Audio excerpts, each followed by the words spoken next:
자, 오늘은 에스라서로 다시 돌아와서 6장을 좀 살펴보겠는데요. 6장은 다음 주까지 살펴봐야 전체가 마무리 될 것 같습니다. 한 주, 그러니까 두 주를 건너뛰었네요. 제가 지지난주에는 또 한국에 있질 못했고, 지난주는 주제 설교를 하느라고 건너뛰었고, 두 주 만에 에스라서로 돌아옵니다. 해서 앞의 내용을 많이들 잊었을 것 같아요. 해서 5장에 무슨 일이 있었는가 살펴보면서 6장으로 진입을 했으면 좋겠습니다. 포로들이 돌아왔죠. 고레스 왕의 칙령을 통해서 돌아왔어요. 그리고 돌아온 목적은 예루살렘의 성전을 회복하고 복원하는 목적으로 돌아왔어요. 열심히 복원을 하다가 주변 잡다한 족속들이 자꾸 위기를 느꼈는지 방해를 하기 시작했죠. 그런데 학개서를 읽다 보니까 표면적인 이유는 그런 방해들 때문에 공사가 중단된 것처럼 보였는데, 마치 울고 싶었는데 누가 뺨을 한 대 때려준 것처럼 속으로는 일이 너무 힘들고 지쳐서 이거 좀 꼭 지금 해야 되나, 이거 좀 편안해질 때, 살림살이가 좀 나아질 때 나중에 하면 안 되나, 이런 생각이 있었어요. 있었는데 주변에서 마침 방해가 들어오니까 이참에 그냥 중단하자, 이렇게 해서 중단이 되었었습니다. 그걸 학개 선지자가 그의 글을 통해서 지적을 하죠. 이때 하나님께서 먼저 역사 속에 두 사람을 준비시켜요. 첫째는 학개라는 선지자와 둘째는 스가랴라는 선지자를 준비해서 말씀으로 손을 늘어뜨리고 공사를 중단하고 있는 유다 백성들을 향해서 준엄한 깨우침과 가르침이 던져집니다. 지금 이렇게 두 손을 늘어뜨리고 공사를 중단해서 되겠느냐 해서 다시 심령의 불을 지펴요. 하나님은 항상 순서가 있어요. 우리 지난주도 살펴보았듯이 온 세상에 복음을 전파하기 위해서 안디옥 지역에 하나님의 사람들을 준비시키죠. 바나바와 바울을 통해서 그 안디옥 지역의 사람들을 제자 훈련을 시킵니다. 그들이 제자가 되자 안디옥 지역의 사람들이 그들을 뭐라고 부르기 시작했다고요? 그리스도인이라 부르기 시작했어요.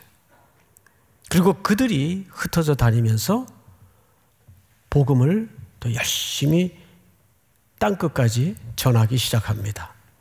그러니까 하나님은 준비도 안 됐는데 뭘 자꾸 시키는 분이 아니에요. 먼저 말씀으로 단단하게 무장을 시키고 준비를 시키는 거죠. 우리가 이제 7, 8월이면 두 달여에 걸쳐서 2년 동안 중단되었던 선교를 하는 것도 그런 순서를 지금 밟고 있는 거예요. 우리 3주간의 특세를 통해서 어떤 분은 3일교회는 3주씩이나 해? 근데 그거 한 주 줄어든 거 아시죠? 원래 넉 주였어요. 원래가. 근데 이제 선교 임박에서 하도 일도 많고 피곤하다고 원성들이 좀 있어서 제가 사실 안 들어줘야 되는데 한 주를 줄였어요. 청년들이 고달프겠다 싶어서. 이렇게 기도로 무장하고 말씀을 듣고 무장해서 여름 선교를 출발하는 겁니다. 그렇듯이 이 유다 백성들을 다시 성전 재건의 삽을 들게 하기 위해서 그렇게 하나님의 말씀의 사람을 무장시킵니다.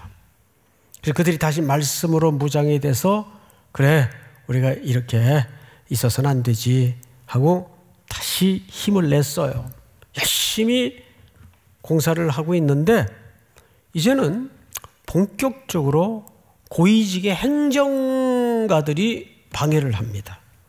누가 너희들 이런 공사하라 그랬어? 누가 시켰어? 이제 그 대목을 5장 3절에서 한번 확인해 볼까요? 앞으로 한 장만 넘기면 5장이 나오죠? 3절을 보세요. 제가 읽겠습니다. 그때에 유브라데강 건너편 총독 다뜨네와 스달보스네와 그들의 동관들이 다 나와 그들에게 이렇게 얘기합니다. 누가 너에게 명령하여 이 성전을 건축하고 이 성곽을 마치게 하였느냐 하기로. 이렇게 시비를 건 거죠.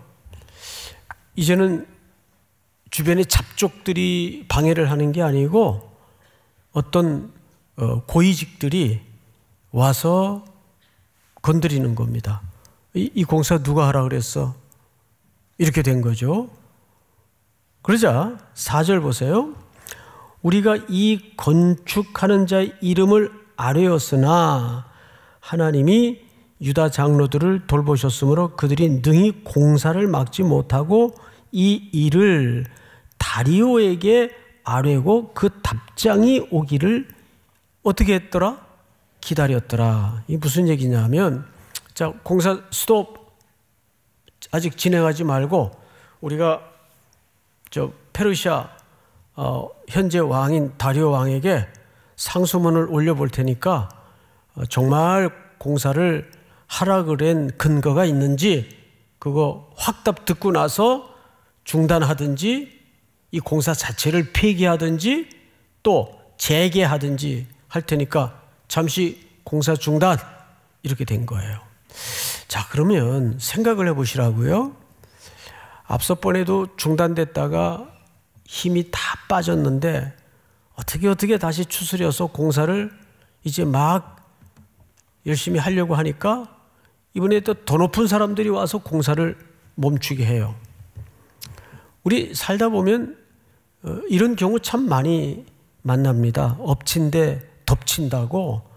항상 안 좋은 일은 쌍으로 와요. 뭐 좀 한번 힘을 내려 그러면 또 일이 어그러지고 또 사단이 벌어지고 이런 일들이 생긴단 말이에요. 오늘 이 예배 현장에도 아유 저거 어떻게 내 사정 꼭 알고 하는 얘기 같다, 그런 심정으로 지금 이 이야기를 듣고 계신 분들이 계실 거예요. 예? 뭐 사람이 살아가는 세상에는 이런 일들이 얼마나 많겠어요. 그러니까 확 힘이 빠진 거죠. 그래서 이 총독들이 다리오 왕에다가 상소문을 올려요. 이거 공사 이거 진짜 이게 근거가 있는 공사입니까? 라고 상소문을 올립니다. 상소문을 좀 봅시다.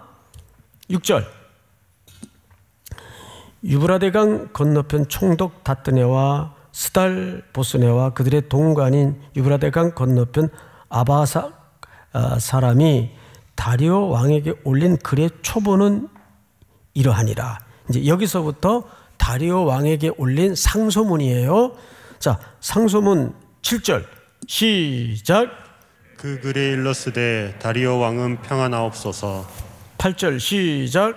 왕께 아뢰옵나이다. 우리가 유다도에 가서 지극히 크신 하나님의 성전에 나아가 본즉 성전을 큰 돌로 세우며 벽에 나무를 얹고 부지런히 일함으로 공사가 그 손에서 형통하옵기에 우리가 그 장로들에게 물어보기를 누가 너희에게 명령하여 이 성전을 건축하고 이 성곽을 마치라고 하였느냐 하고, 자, 이게 상소문에 담긴 질의 내용이에요. 그래서 이제 왕의 손에 이 상소문이 도착이 되겠죠. 그래서 건너뛰어서 17절을 볼까요? 마지막 절이죠. 5장 다 같이 시작. 이제 왕께서 좋게 여기시거든 바벨론에서 왕의 보물 정각에서 조사하사 과연 고레스 왕이 조서를 내려 하나님의 이 성전을 예루살렘에 다시 건축하라 하셨는지 보시고 왕은 이 일에 대하여 왕의 기쁘신 뜻을 우리에게 보이소서 하였더라. 네, 사실 이들의 궁극적인 목적은 공사를 중단시키는 겁니다. 방해를 하는 거예요. 안 그랬으면 지금 잘 진행되고 있는 공사를 뭐 때문에 중단시키고 이런 상소문까지 올리고 하는 번거로운 과정을 갖겠어요. 그러니까 궁극적인 목적은 이 공사를 중단시키고자 하는 겁니다. 근데 이 사람들 말이 고레스 왕 때 이 일을 명령했다는데 뭐 고레스 왕 죽은 지가 지금 오래됐는데 그 말을 믿을 수도 없고 현재 정부가 바뀌었단 말이에요. 왕이 바뀌었잖아요. 그 왕 이름이 다리오예요. 그래서 다리오 왕에게 질의서, 상소문을 사실상 고발장이에요. 올린 겁니다. 그리고 이제 성경을 17절 끄트머리를 잘 보시면 왕의 기쁘신 뜻을 우리에게 보이소서 하였더라. 자, 이제 공은 다리오 왕에게 넘어갔어요. 그리고 이제 유다 백성들의 손에서 떠났습니다. 이제 이들이 이 결정에 대해서 아무것도 할 일이 없어요. 우리가 살다 보면 어떤 사안에 대해서 우리 손에 떠나버리는 일들이 있어요. 우리가 이럴 수도 없고 저럴 수도 없고 오로지 외부의 어떤 결정만 기다려야 되는 피말리는 시간이 마주할 때가 있어요. 그러니까 이제 그 답장을 기다리는 동안에 유다 백성들은 어떤 시간을 마주한 걸까요? 피말리는 시간을 마주한 거예요. 어떤 답변이 오느냐에 따라서 이 공사는 다시 시작할 수도 있지만 이 흐름과 분위기로 봐서 거의 기대가 난무해요. 희망이 없어요. 그리고 언제 답이 올지도 기약이 없어요. 그냥 바짝바짝 침이 마르는 상황에서 기다리는 수밖에는 방법이 없어요. 자, 우리는 첫 번째, 왜 하나님은 가끔 우리 성도들에게 이런 피말리는 기다림의 시간을 겪게 만들까요? 어쩌면 지금 이 가운데에도 그런 과정 속에 던져져 있는 분들이 있어요. 딱 보면 알아요. 이미 자기 손을 떠났고 어떤 외부적인 결정에 의해서 망할 수도 있고 복이 될 수도 있는 피말리는 시간에 올라타 있는 분들이 계세요. 그러면 우리가 빠지는 함정이 있어요. 항상 초조한 나머지 입이 바짝바짝 타는 나머지 이게 될까 안 될까 여기에만 몰두하기가 쉬워요. 인간이 약하기 때문에. 그런데 방금도 말씀을 드렸지만 그렇게 기다리게 하시는 시간을 통해서 하나님은 우리에게 그 성도에게 자기 백성에게 뭘 원하실까요? 하나님께 집중하고 그분을 얼마나 신뢰하는가, 그분을 얼마나 집중하는가, 이게 진짜 하나님이 원하시는 목적인 걸 놓쳐서는 안 돼요. 믿습니까?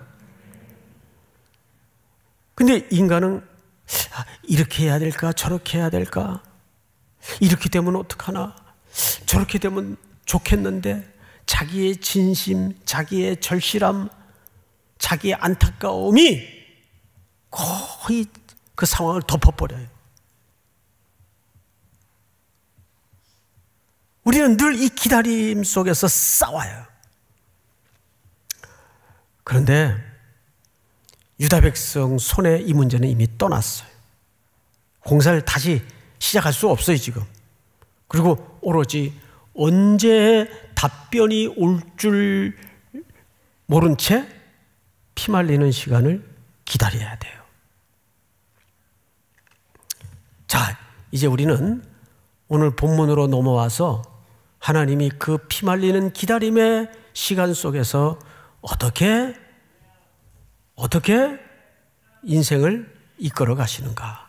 자, 6장 1절을 보세요.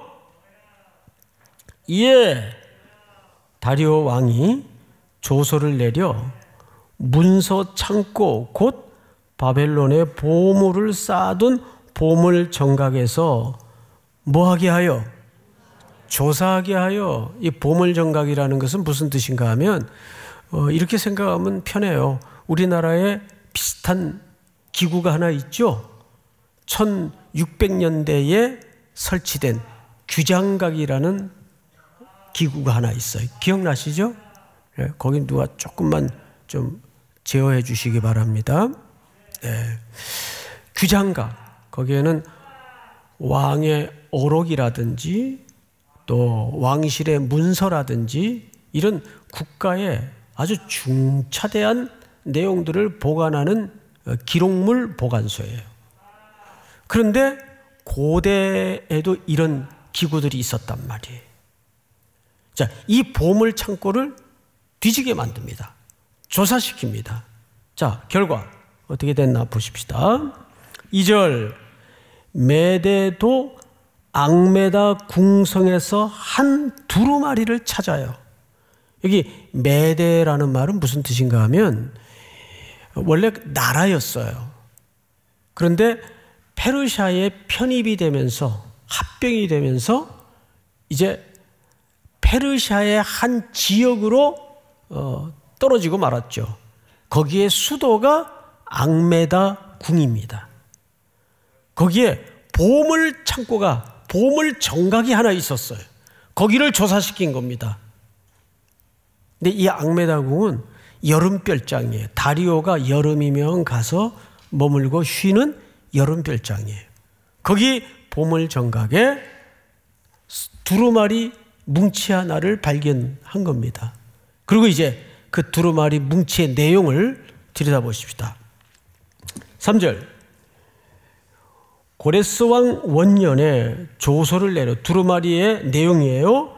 조서를 내려 이르기를 예루살렘에 있는 하나님의 성전에 대하여 이르노니 이 성전 곧 제사 드리는 처소를 건축하되 지대를 견고히 쌓고 그 성전의 높이는 60규빗으로 너비도 60규빗으로 하고 큰 돌 3켜에 새 나무 1켜를 놓으라.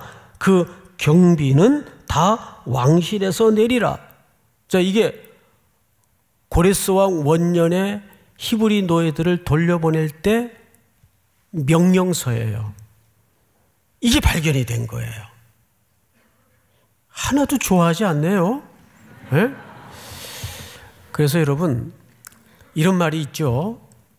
선명한 기억보다 희미한 기록이 낫다. 우리 이제 회의하다 보면 이렇게 서기가, 또 회록 서기가 적잖아요. 근데 그거 안 적어 놓으면 후대에 큰 분쟁의 소지가 많이 벌어져요. 분명히 내 기억에 그렇게 얘기했잖아, 당신이. 근데 그 말은 허공에 날아가 있는 말이에요. 어디? 증거가 없잖아요. 증거가 없으면 분쟁이 나는 수밖에 없어요. 그래서 여러분, 이런 많이 사람이 모이는 회의 공동체에는 기록이 참 중요합니다. 토시 하나까지도 워딩을 그대로 살려서 잘 써야 돼요. 그래서 회의 끝난 다음에 꼭 회의록을 서로 확인하는 과정이 또 있죠. 검수하는 과정이 꼭 있어요.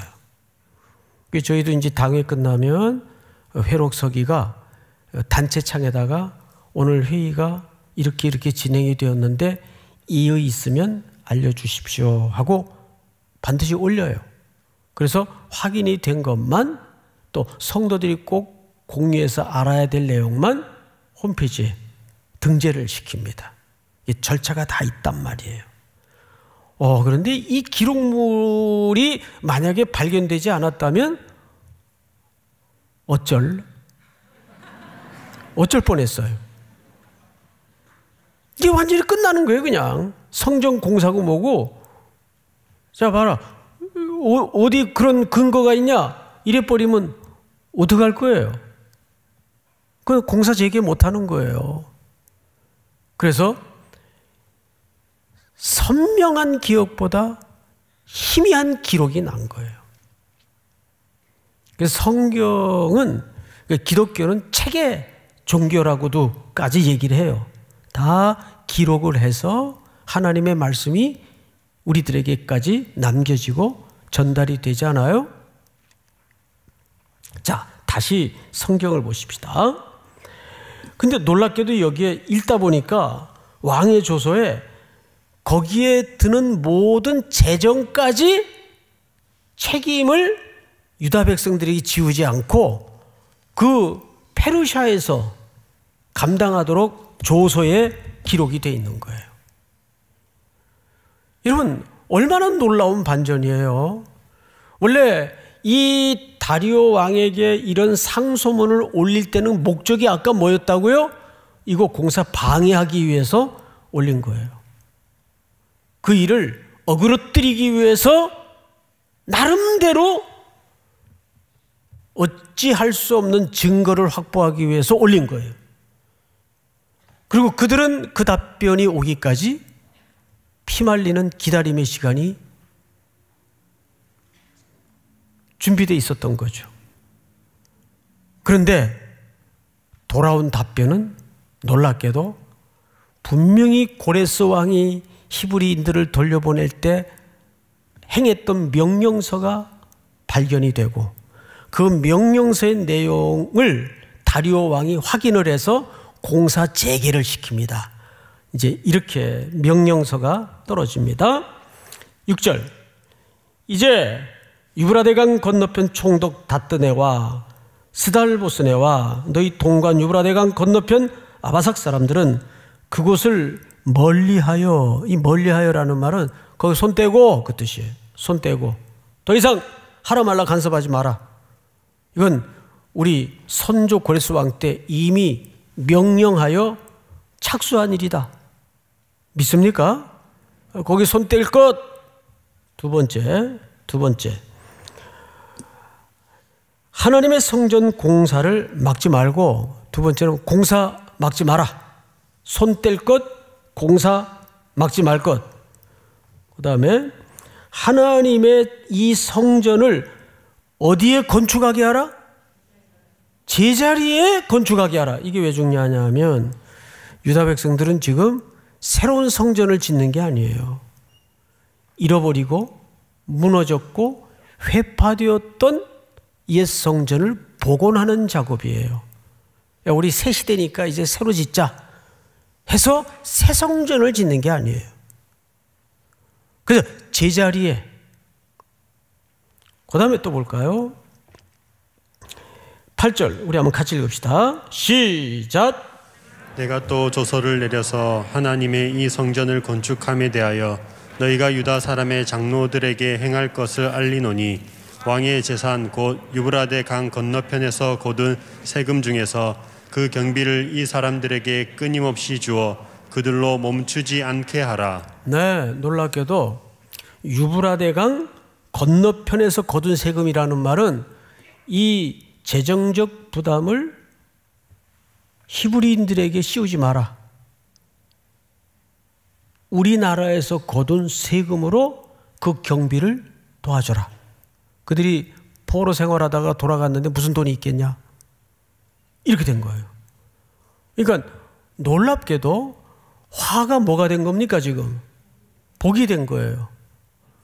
그리고 이 상소문을 올렸던 사람들은 이 공사가 끝까지 중단이 될 것을 예측하고 아주 못된 생각으로 하나님을 반하는 행동들을, 계략들을 꾸몄던 거예요.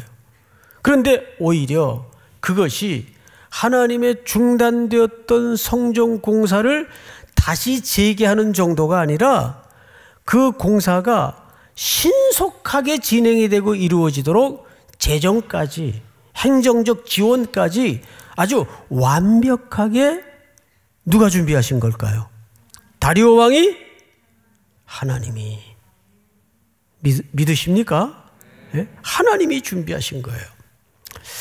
자, 그래서 이제 공사는 어떻게 진행이 되는가? 근데 여기 다리오 왕이 조서에다가 업데이트를 시켜요.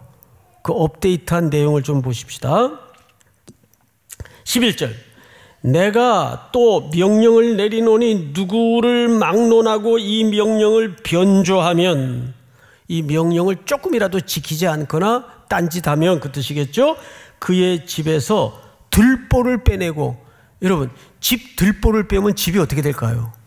무너지죠. 그러니까 완전히 폐가시키겠다 그 말이에요. 아주 종지부를 찍습니다. 누구든지 이 명령대로 하지 않으면, 그리고 방해하면 아주 집안을 문을 닫게 하겠다. 그리고 12절을 다 같이 보세요. 12절 다 같이 시작. 만일 왕들이나 백성이 이 명령을 변조하고 손을 들어 예루살렘 하나님의 성전을 헐진대 그곳에 이름을 두신 하나님이 그들을 멸하시기를 원하노라. 나 다리오가 조서를 내렸노니 신속히 행할지어다 하였더라. 아멘. 신속히 행한 데다가 15절을 보시면 다리오 왕 제6년 아달월 3일에 성전 일을 어떻게 하니라? 끝내니라. 할렐루야. 자, 우리는 여기에서 주목해야 될 표현 하나를 놓쳐서는 안 돼요. 뭐냐면 14절을 볼까요? 14절. 유다 사람의 장로들이 선지자 학개와 이또의 손자 스가랴의 권면을 따랐으므로 성전 건축하는 일이 어떻게 된지라? 형통한지라. 학개와 스가랴의 권면을 따랐다라는 말은 뭘 따랐다는 얘기일까요? 말씀에 순종했다 그 말이에요. 예?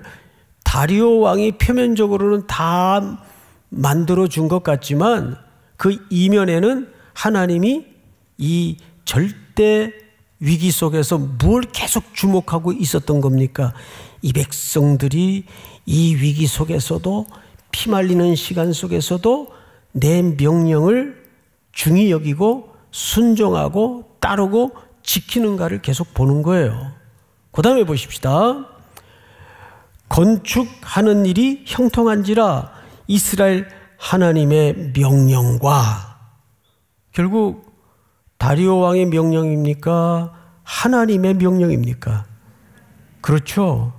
하나님이 다리오 왕을 감동하셨고 고레스 왕을 감동하셔서 이루시는 역사고 완성하신 역사예요. 우리는 오늘 이 본문을 통해서 크게 세 가지를 배울 필요가 있어요. 자, 첫 번째 띄워주세요. 세상의 통치와 권세도 누가 주관하신다? 하나님이 주관하신다. 표면적으로는 이 이방 왕들이 다 제정도 되고 행정명령도 하고 모든 보도해 주는 것 같지만 그들을 실질적으로 주관하신 분이 누구세요? 하나님이에요. 믿습니까? 자, 그렇다면 여기에서 우리 성도님들이 꼭 기억하고 명심해야 될 사실이 뭐냐 하면, 우리는 이 하나님의 주권을 믿는다면 두 번째 해야 될 일이 뭘까요? 두 번째 보십시다. 띄워주세요. 세상의 권세를 위해서 성도는 뭐 해야 된다? 기도해야 됩니다. 아, 그 대통령 뭐 하나님도 안 믿는데 그래도 기도해야 돼요. 믿습니까? 그래도 기도해야 돼요. 왜? 우리 디모데 전서 2장을 한번 보십시다. 그러므로 내가 첫째로 권하노니 모든 사람들을 위하여 간구와 기도와 도고와 감사를 하되, 다음 절 시작. 임금들과 높은 지위에 있는 모든 사람을 위하여 하라. 이는 우리가 모든 경건과 단정함으로 고요하고 평안한 생활을 하려 함이라. 기도하는데 임금들과 높은 지위에 있는 모든 사람을 위하여 하라. 왜? 이는 우리가 모든 경건과 단정함으로 고요하고 편안한 생활을 하려 함이라. 이 말은 무슨 얘기냐 하면, 여러분 만약에 믿지 않는 정권이 괴물 같은 법안을 만들어서 교회 뭐 이렇게 매주 나가? 한 달에 한 번만 나가게 할 것. 그래서 수로 밀어붙여가지고 그걸 법으로 만들었다. 그러면 기독교인들이 예, 아멘 그러고 순종하겠어요? 코로나 때도 난리였는데 그러면 저항하는 수밖에 없어요. 목숨 걸고. 왜 예배를 정부가 하라 말라 하느냐? 저항할 수밖에 없죠. 여러분 저항 안 하겠어요? 그러면 우리 삶이 어떻게 될까요? 선교고 전도고 고달퍼지는 거예요. 우리는 세상 군주의 명령보다 누구의 명령을 위에 두고 사는 사람들입니까? 하나님의 질서와 하나님의 원리와 하나님의 명령을 우선적으로 가치관을 붙들고 사는 사람들이에요. 그러면 정상적인 그리스도인이라면 그런 무도하고 불법한 법이나 명령 앞에 저항해야죠. 그러려면 우리는 고달프고 모든 이 땅의 삶을 각오하는 수밖에 없어요. 그러지 않도록 하기 위해서 그들을 어떻게 하라는 거예요? 기도하라는 거예요. 기도. 저 히틀러 같은 역사의 괴물이 등장하면 어떡할 거예요? 어떡할 거예요? 그건 뭐 우리가 마주하는 수밖에 없는 겁니다. 과거에도 정권의 부침에 따라서 한국 기독교가 그런 경우들이 있었어요? 없었어요? 많았어요. 예? 7, 80년대에 많았습니다. 그래서 수많은 목사님들이, 신부들이 옥으로 끌려 들어가고 고문당하고 요 가까운 데서, 남산에서 그런 무도한 세월이 있었단 말이에요. 그렇다고 전도 안 합니까? 그렇다고 선교 못 합니까? 해야죠. 그러려면 고단해지는 거예요. 자, 마지막 세 번째로, 하나님은 시간의 기다림 속에서 뭘 준비하신다? 반전을 준비하신다. 믿으십니까? 하나님은 자기 백성들을 위해서 그 피말리는 기다림 속에서 하나님의 반전을 준비하세요. 밤새 이스라엘 백성들이 뭐하러 우리를 애굽에서 끌어냈냐? 거긴 뭐 죽을 땅이 없어서 여기서 나와서 죽게 하냐 할 때 그들의 불만과 울부짖음이 하늘을 찌를 때 하나님은 밤새 동편 뜨거운 바람을 불게 해서 홍해를 말리셨어요. 그래서 그들이 마른 땅으로 건너갈 수 있도록 밤새 준비하셨습니다. 믿습니까? 뒤에 추격해 오는 애굽의 병사가 무서운 게 아니라 그 피말리는 죽음 직면한 위기의 순간 속에서도 하나님은 계속해서 누구를 주목하게 만드시냐 하면 하나님 당신을 주목하게 만드시는 거예요. 이런 예들이 얼마나 많습니까? 여러분 창세기 50장 20절을 한번 볼까요? 다 같이 시작. 당신들은 나를 헤아려 하였으나 하나님은 그것을 선으로 바꾸사 오늘과 같이 많은 백성의 생명을 구원하게 하시려 하셨나니. 온 세상이 덤벼들어서 요셉을 무너뜨리려고 했어요. 그러나 성경은 뭐라고 증언하죠? 활 쏘는 자가 그를 군박하였으나 요셉은 샘 곁에 심기운 무성한 가지라 그 가지가 어딜 넘어요? 담장을 넘었도다. 요셉이 전 세계의 기근의 때에 백성들을 먹여 살리잖아요. 그리고 오히려 요셉을 죽이려고 했던 형들이 요셉 때문에 먹고 살잖아요. 그렇죠? 인생사가 늘 그렇게 돼 있어요. 예? 핍박을 가했던 사람들이 핍박 당한 자 때문에 먹고 살아요. 이보다 더 멋진 하나님의 위대한 반전이 어디 있어요? 그 하나님을 주목하고 신뢰하면서 우리 세 가지로 다시 한번 정리해 보십시다. 자, 첫째, 시작. 세상의 통치와 권세도 하나님이 주관하신다. 두 번째, 시작. 세상의 권세를 위해서 성도는 기도해야 한다. 마지막 세 번째, 시작. 하나님은 시간의 기다림 속에서 반전을 준비하신다. 이 원리를 붙들고 또 여러분들이 맞닿아질 선교지에서도 그 흑암에 떨어져 있는 백성들이 하나님이 준비한 구원의 위대한 반전을 만나는 은혜가 흘러가기를 주의 이름으로 축복합니다. 우리 다 일어나십시다. 선한 능력으로 우리 찬양하십시다.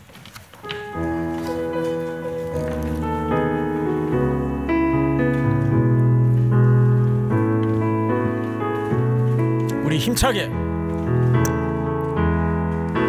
선한 능력으로 안으시네.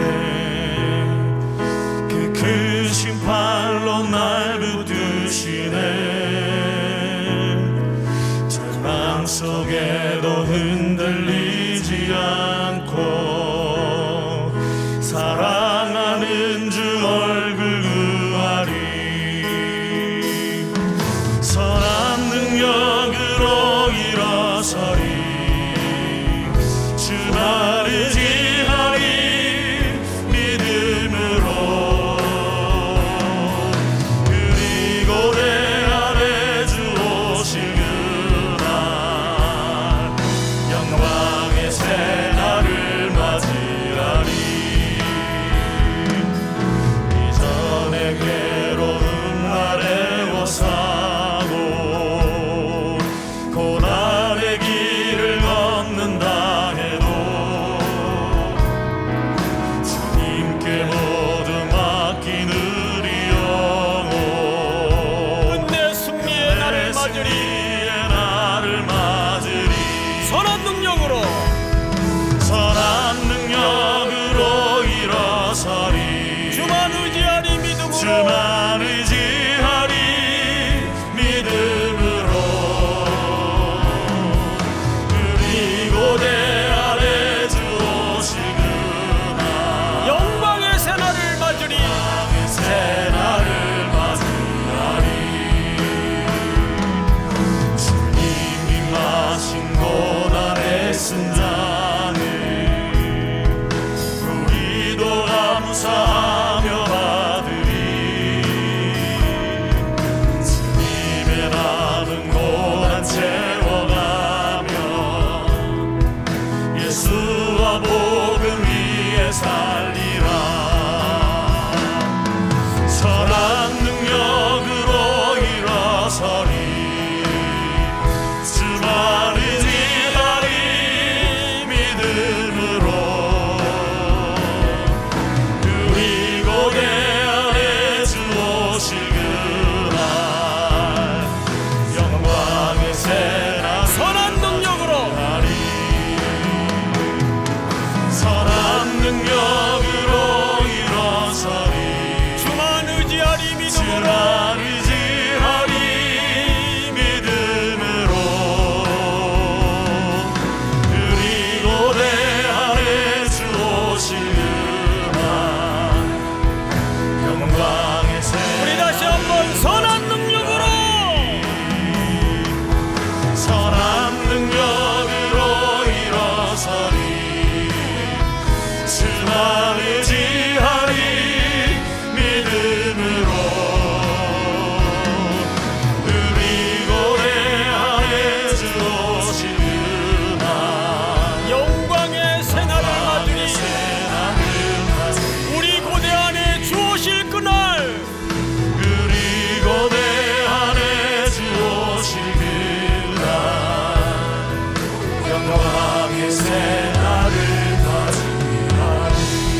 지금은 우리 구주 예수 그리스도의 은혜와 하나님 우리 아버지의 크고도 높고도 넓으신 사랑하심과 성령님의 감동, 감화, 새 힘을 주시는 역사가 오늘 피말리는 인생의 시간 속에 오직 주만 바라고 저 문을 나서는 사랑하고 사랑하고 사랑하는 우리 귀한 성도들, 해외, 국내, 멀리 출타해 있는 가족들, 그리고 복중의 생명까지 영원토록 함께 있을지어다.